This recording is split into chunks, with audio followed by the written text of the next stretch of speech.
What's up, everyone? Thanks for dropping by. Episode 3, NOS4A2, The Gas Mask Man, just aired tonight. Gonna share my thoughts with y'all. And I have to say, so far, I'm really liking this show. So much to the fact that I actually went on Audible, did that 30-day trial, and went ahead and had my first audiobook be NOS4A2. Just started it. I'm a few chapters in, so I might be eventually aligning up with the show. So whatever I'm reading, I'll try not to reveal what's gonna happen in the show. I'm just so interested with the storyline that I really want to dig deeper into what the book has to offer. But we're talking about the show tonight, talking about episode 3. So tell me in the comments below, what do you think of tonight's episode? Love to hear your thoughts and opinions. And don't forget, consider clicking on that subscribe button and that bell notification to get any more content from me for your future enjoyment. So this episode has the two main characters, Charlie and Vic, going after what they want or what they're trying to do. With Vic, she still wanted to go to school. She goes to her father for help, and he's not able to help her because he hasn't been paying his taxes for years.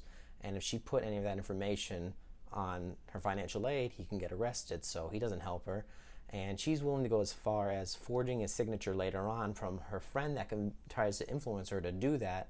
And by the way, I don't like any of Vic's friends on this show, and they're just bad influence, and she herself, her character, she does not want to do that, and eventually she does, and she just wants to get into school, and she has to go to that length in order to do it.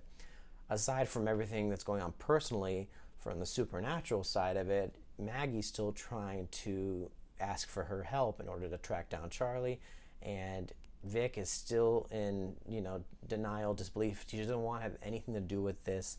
She knows about this gift she has, but she doesn't care. She doesn't care what Maggie thinks. She doesn't care what her parents think. She does not want to go down the road her mom does. She wants to go down her own path. She wants to go to school. She wants to forget about everything that's happening. And that's something I do commend about her character. She's a strong female protagonist in the show, and she just wants to do her own thing, and she just does not care about everything that's going on, which to some people might sound selfish, but her character in this case, she just wants to do better for herself, and she wants to go to the school and actually have an education and just do something with her life. And as for Charlie, the episode actually begins with him at a psych ward. He's visiting a elderly patient named Jolene, which is also strong creative, just like Vic and Maggie are.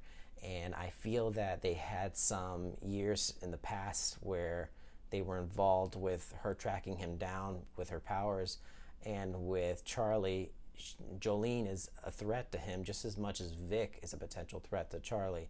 So he tries to put a stop to Jolene and eventually trying to track down this other creative, which is Vic. Now, I won't give away too much about this episode, but towards the end, Charlie does do something that affects Vic personally to the point of which she wants to do something about it now because, as I already said before, Maggie asks for Vic's help many times this episode lasts, and she didn't want anything to do with it.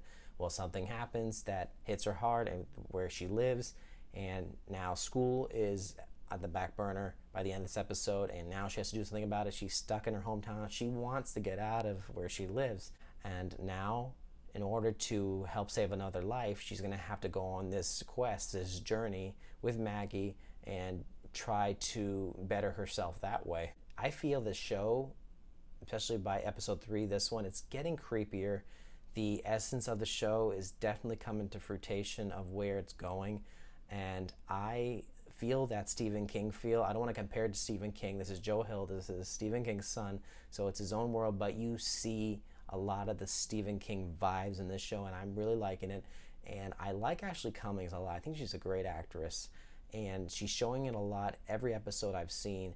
And Zachary Quinto, of course, he's a great actor, and you see a lot of his acting skills in this show, in this episode primarily. And you see him as a young man some of the time, but you see him as an older man. He has the prosthetics on, and I think he's very convincing as an older man, and he is just creepy.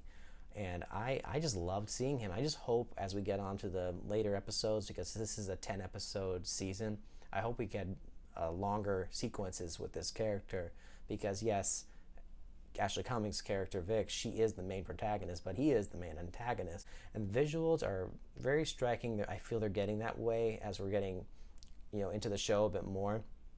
So it's very attractive that way. And just the way the show is made, it just has a really eerie atmosphere. And I'm also feeling it that way because maybe I'm also listening to the book as well. and it's just something that you really get invested into, especially when you're reading the source material of it. So that was just my general thoughts and the main synopsis of this episode. I don't want to give too much away for these episodes. I'm going to try to keep these reviews as condensed as possible. But guys, tell me in the comments below, what do you think about tonight's episode? If you're looking forward to more, thank you guys so much for watching. I appreciate that. Don't forget to give it a like if you liked this review. Don't forget to subscribe to hear more reviews from me in movies and TV shows. Y'all have a great day. This is Ride the Movie Guy saying I'll see you at the movies.